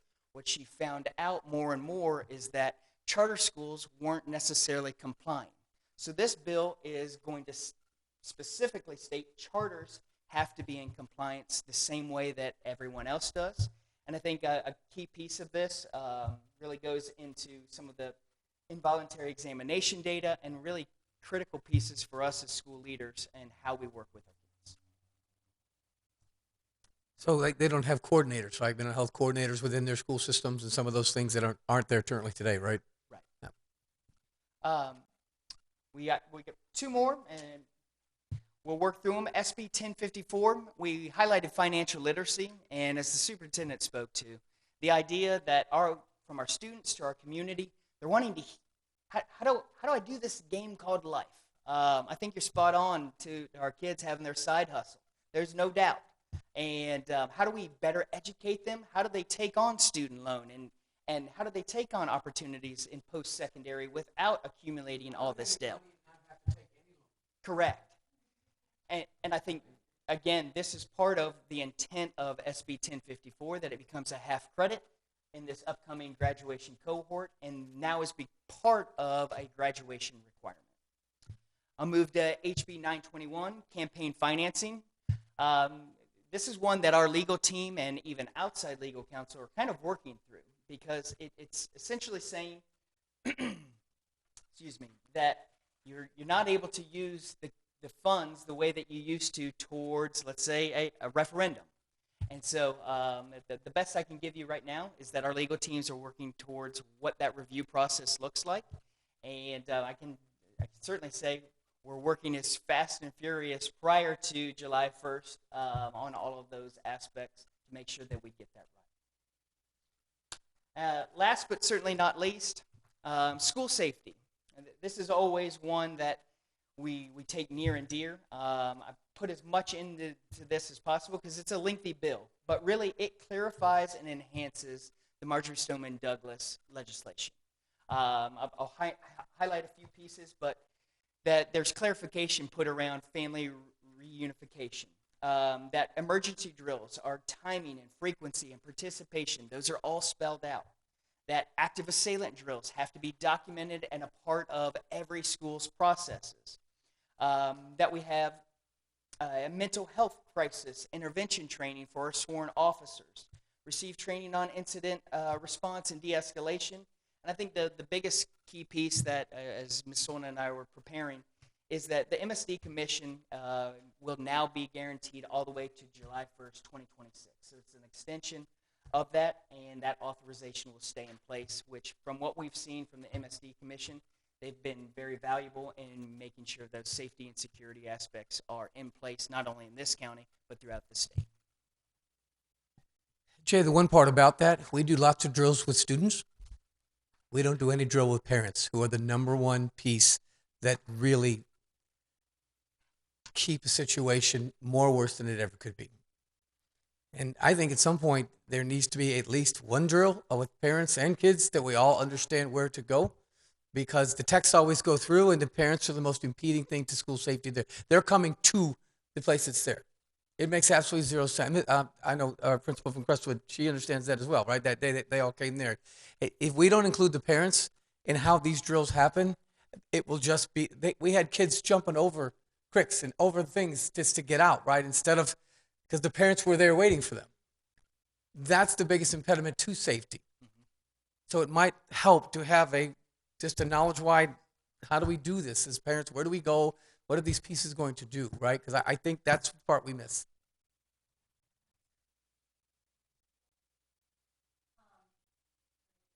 Please do.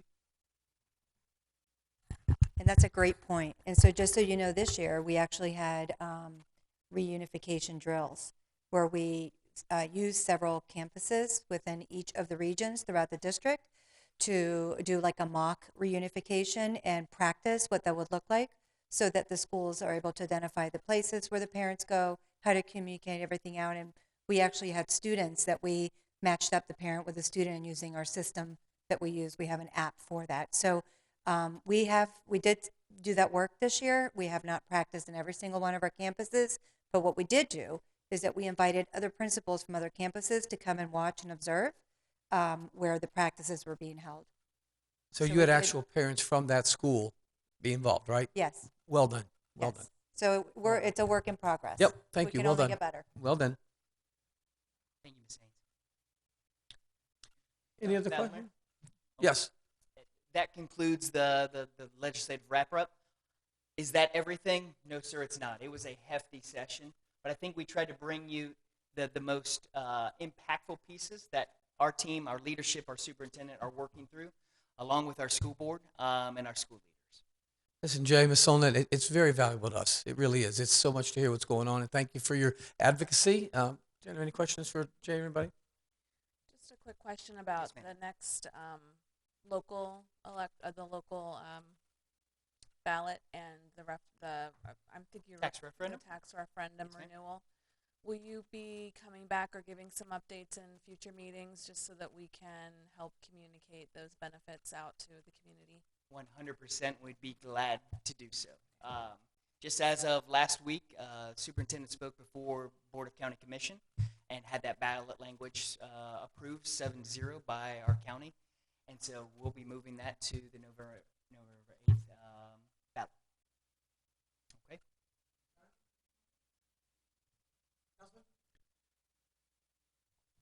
Home rule. Home rule. Home rule. Yes, sir. You all suffer from it just like we suffer from it. I have one solution. Okay. Vote. Well stated. Because having spent a lot of time in Tallahassee trying to argue for, each one of us are unique from a municipal point of view, but so too are the school districts. And being allowed to manage and to decide at the level where we clearly have greater insight and understanding of the nuances that are involved. seems to continue to fall on deaf ears. This is getting worse and worse and worse with regard to charter schools. And just as we said, we lost one of our charter schools, which was unfortunate because it was a really good school. We have Western Academy, which is an outstanding charter school. So that category is not in and of itself problematic.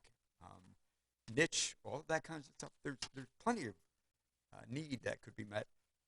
But when the decision making is taken up to that level, I mean, I'm preaching to the choir, I know, but it's But continue. it's very it's very difficult to not speak on it, and simply to say, when you go to the polls to vote, and when you talk to people about voting, encourage them to take a look at what the candidates are likely to do.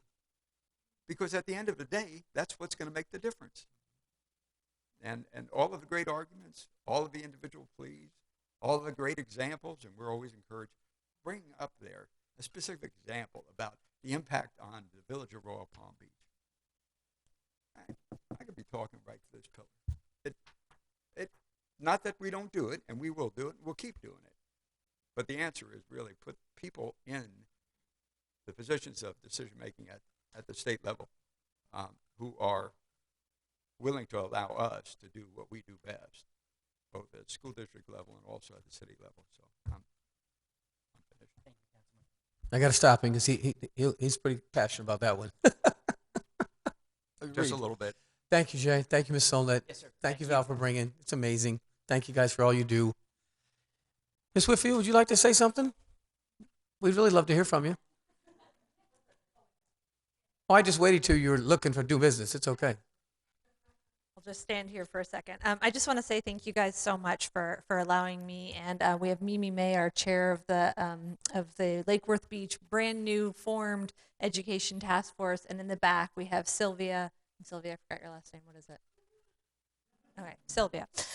And when we first decided to create this committee, I actually talked to Councilman Hamara and talked to him for hours actually about the structure. And so we are very interested in how you all have developed this organization and the successes that you've seen. And personally, I would just really like to know if anybody would be willing to talk back a little bit to us on some of the motivations behind what you're doing. I mean, very briefly, but just so that our chair and our member can hear about, what kind of guides your work here. I think that would be the most interesting for us. But really, I just want to say a huge thank you for having us here tonight and letting us watch your meeting. We were actually just sidebarring a second ago about how professional this organization is and how impressed we are, and hopefully we can actually step up our game a little bit in Lake Worth Beach to sort of model after Royal Palm Beach. So thank you so much, and I'd love to hear any comments y'all have. So why don't we do this? Let's get through the agenda, and if you can stay, you and your team can stay, we'll sit together and spend some time, because Jeff's got a great history of this, and we'll give you, listen, we're all a community, and communication means in your community. So we're happy to share and happy to support you and promote you, and I just want to say thank you for vision to putting this together, to getting your own communities where it needs to be, because it's a huge part of this. It really is. And that's why you can see the team it's just a great team. We're so blessed. And sometimes we don't worry about all the noise. We just do what we do here. And, we all work together, and everybody calls each other. We need something. And, that's what we do. That's the beauty of it. We always have to be the same team. That's it. So why don't we do that? I'll get through this piece, and then we'll get everybody out of here, and then we'll have our own conversation. Okay. First and foremost, I'd like to thank Jeff Hamara for being a part of this. What happens is the village, and the village is behind you and does what it does. Jeff's an integral part of what we do. You can tell his passion, it's real, and he drives us. So we get good members, right? I'd like to introduce our Nancy. How are you? Nancy's our new member.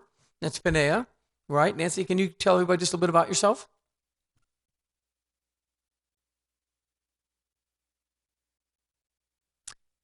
I can't hear you. Is that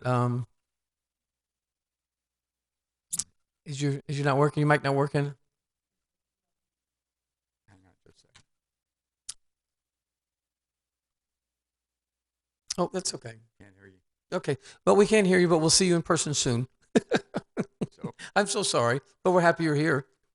let me, if I can, since I recommended that Nancy be selected for the alternate position, with Jennifer moving up to a regular position.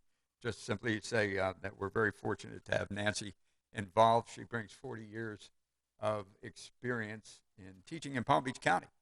And she understands retirement kind of like I understand retirement. She's still working.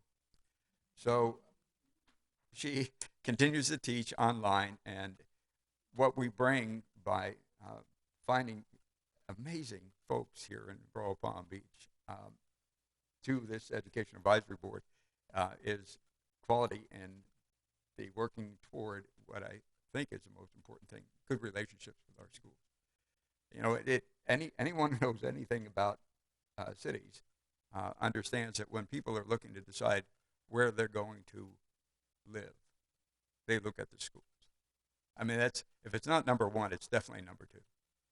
And so if you want to attract a vibrant, a young, a growing, a relevant population to your community, keep it alive and growing and relevant, then you need to have good schools. And that's the bottom line to what motivates me and what's motivated, I think, most of the members of the Education Advisory Board. And we'll be glad to share more of the details of how we got to where we are. And by the way, it's a work in progress. We're not done. We're continuing to evolve. For sure. So. Also, I'd like to say thank you to the new principals. We got 3 new principals. Stand up, you 3, so I can say hello and say thank you. Michelle, new to the school, Michelle, right? This is right. And Dr. Amato, go ahead, right? This is what's important. I know you've been around, but we just want to say, right. Listen, like we said earlier, job well done. We're recapping the year, okay? We're kind of recapping the year. Like, it's Happy Mother's Day because it was like yesterday, you know, and this whole thing, right? This is all about positivity. This is what we do here. And I just want to end by saying we interviewed some of the most amazing, right, young people. What do you think? I mean, if you had one thing to say about them, Jim, what would you say? Smart. Yeah. Really smart. Lisa? Passionate. Very driven. Yeah. Like they, at that age, to hear that they have a plan is pretty miraculous because, you know, at that age, I was wondering what I was doing the next day, not, 5, 7 years from now. This one guy had already had 3 countries he was going to save. I'm like, you're killing me. I'm so tired listening to you because you're so smart.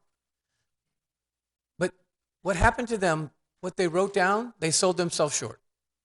When you got them in front of you, it was amazing. But they all had one challenge. I had to talk about their challenge. Every single one said it was COVID. Being locked in, being in a box, being in places they didn't feel safe, they didn't feel comfortable, and it was the most mental thing in their whole life that they had to get over. So this organization is always going to do what we do, right, Superintendent, right, board members? We're going to do what's the right thing. Sometimes there's consequences and sometimes there's things we don't see. But I just hope and pray we never go through that again because those young people were hurting and they got emotional, right? It was tears. They're like, wow. We're like, what are you doing? You're amazing. And they're like, well, I was sad. I said, I get it. You were sad. But for them, I just want to let you know, they overcame it. They're doing good things. And it was refreshing for us to see because they just were really, they got over it. They didn't sit and dwell. They got over it. And that says a lot, guys. It says a lot. Last piece is, anything you want to add? Because I'll start to do the minutes and do all that. Anything you want to add, Jennifer, at all? Lisa? Councilman? So I have some new business, just very briefly. All right, great. And it is to invite each one of you as members of the Education Advisory Board, including our alternate, to attend our upcoming Citizen Summit that we run every year. Speaking of strategic planning, this is one of the ways that we get input from the public is to invite them to come and participate in small group kind of activities to inform them about what the plan is, both at the 5-year and the 15-year long-range view for Royal Palm Beach, but then also talk a bit more specifically about the next fiscal year. All of that provides us with input that becomes part of our strategic plan that we update every year So if you have fun every 5 years, we get that kind of fun every year. But it's a tremendous exercise, and as anybody who's ever done effective strategic planning knows, the benefit of that strategic planning is the conversation that takes place and the conclusions you arrive at, not necessarily the plan per se, but that engagement brings everybody on the same page, and that's what makes a difference. So I'm inviting everybody, and it is June, the date is June the 9th. The time is 6 o'clock. I believe I wrote it down someplace, and I can't find it now. And so one other thing I would, and it's at the Cultural Center. There you go. So it's the Cultural Center, June the 9th, 6 p.m. And one of the things that we'll share with everybody is I've got a copy in case Lake Worth Beach hasn't already gotten a copy of our resolution. But there's also that catchphrase in there that says other duties as assigned. So here you go. We would like each one of you all to identify 5 others who you think might be interested in engaging. We're trying to expand, and we're also trying to get some new folks involved in actually helping us out with the strategic planning. So if you can do that and let Jacqueline know who those folks are. If you have contact information, that's great. If you don't, that's okay. We've got a pretty good staff, and we probably can figure out a way to connect with them. And then we'll send out a formal letter of invitation. So you really will feel bad if you don't show up. All right. So I would appreciate that help. Okay? Thank you. Thank you, Councilman. I need a motion to approve those minutes. I'd like to make a motion to approve minutes from the March 10th meeting. I need a second. All in favor, say aye. Aye. All opposed? Okay, they're passed. Okay, this year is over. Thank you, Ms. Jacqueline, for being our wonderful person that does everything. When you're building it, you have to have a Jacqueline. It's important. Somebody has to tell Jeff what to do. This is what's important. And then we're looking forward to our new leadership from maybe Ms. Ryan next year, which we'll see. Hi, I caught her. We'll see, huh? Superintendent Burke, thank you again. Appreciate you bringing your team, your time, effort, your energy. We're behind you 100%. Thank you for the board members for coming. Thank you for everybody for coming. We're so excited about it. Thanks again, and have a great week and a nice summer, everybody, okay? Yes, you good? You out, Jack? She said, I'm ready to go home. Take me out of here. I got it. This meeting is adjourned. We'll stay and enjoy it.